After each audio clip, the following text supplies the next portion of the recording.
ভাঙড়ের মানুষরা দিক থেকে মুখ ফিরিয়ে নিয়েছে। ভাঙড় থেকে যতটুকু মানুষ গিয়েছে ভয় দেখিয়ে প্রেশার দিয়ে নিয়ে গিয়েছে। ক্যানিং থেকে লোক এসেছে, হাড়োয়া থেকে লোক এসেছে, মিনাখা থেকে লোক এসেছে, জীবনতলা থেকে এসেছে, সন্দেশ খালি থেকে লোক নিয়ে এসে ভিড় করিয়েছে। এরা, আমি এটা বলবো যে রাজারহাট থেকে লোক নিয়ে এসে ভিড় করিয়েছে। এদের দুরবস্থা এরা ভালো করে জেনে গিয়েছে, ওই জন্য পুলিশকে দিয়ে আটকানোর চেষ্টা করছে। দলীয় পতাকার প্রশ্নই আসছে না এখানে, থাকলেও অসুবিধা নাই। বলুন কি বলছেন। গতকালকে দেখলাম যে ভাঙড়ে যে সভাটা হয়েছে, কিন্তু সেইখানে তো ভাঙড়ের মানুষ ছিল না, একাধিক গাড়ি।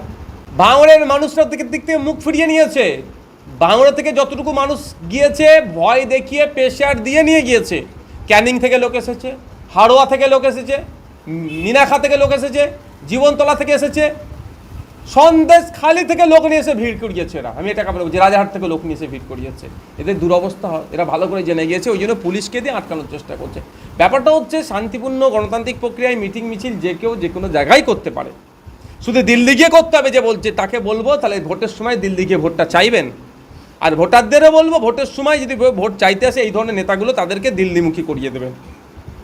মুখ্যমন্ত্রী যে ইমাম মুয়াজ্জিনদের নিয়ে যে বৈঠক করলো, সেখান থেকে মুখ্যমন্ত্রীও বললো যে দিল্লি গিয়ে বৈঠক করতে, এই মিছিল করতে হবে, প্রতিবাদ করতে হবে।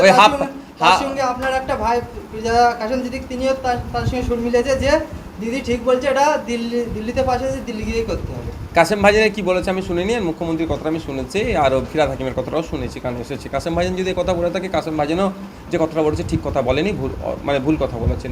গণতান্ত্রিক প্রক্রিয়ায় যে কোনো জায়গায় আন্দোলন যে কোনো জায়গায় মানুষ করতে পারবে, হ্যাঁ শান্তিপূর্ণভাবে আন্দোলন করতে হবে। মুখ্যমন্ত্রী এই কথাটা বলেছেন, সেটাতে কথাটা আমি বলবো তিনি রাজ্যের প্রধান হিসেবে কথাটা প্রত্যাহার করে নেওয়া দরকার, আর যারা বলেছে তাদের প্রত্যাহার করে নেওয়া দরকার। ব্যাপারটা একটা আপনাদের বলি, এই জ্বালাটা কোনখানে, কেন বাংলায় আন্দোলন করতে আটকাচ্ছে? বাংলায় আন্দোলন করলে মহারাষ্ট্র আন্দোলনের তীব্রতা বাড়বে, বাংলায় বড় আন্দোলন হলে ত্রিপুরার আন্দোলনের তীব্রতা বাড়বে, বাংলায় আন্দোলন হলে আসামের আন্দোলনের তীব্রতা বাড়বে। ফলে বাংলা থেকে ছড়িয়ে পড়বে আন্দোলনটা সারা ভারতবর্ষে, এবং বিজেপি চাপে পড়বে সারা সেন্ট্রালি। সেটা আটকানোর জন্য এইগুলো চলছে।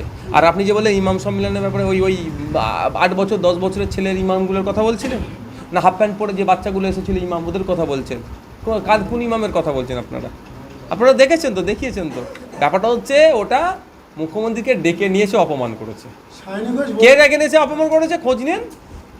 তৃণমূল কংগ্রেসের কিছু নেতার সাথে যুক্ত আছে, কিছু ইমামের নাম করে কিছু লোকজন ঘুরছে, সেইগুলো ভেবেছিল লোকজন হয়ে যাবে, মমতা ব্যানার্জিকে নাম দেবো সব হয়ে যাবে।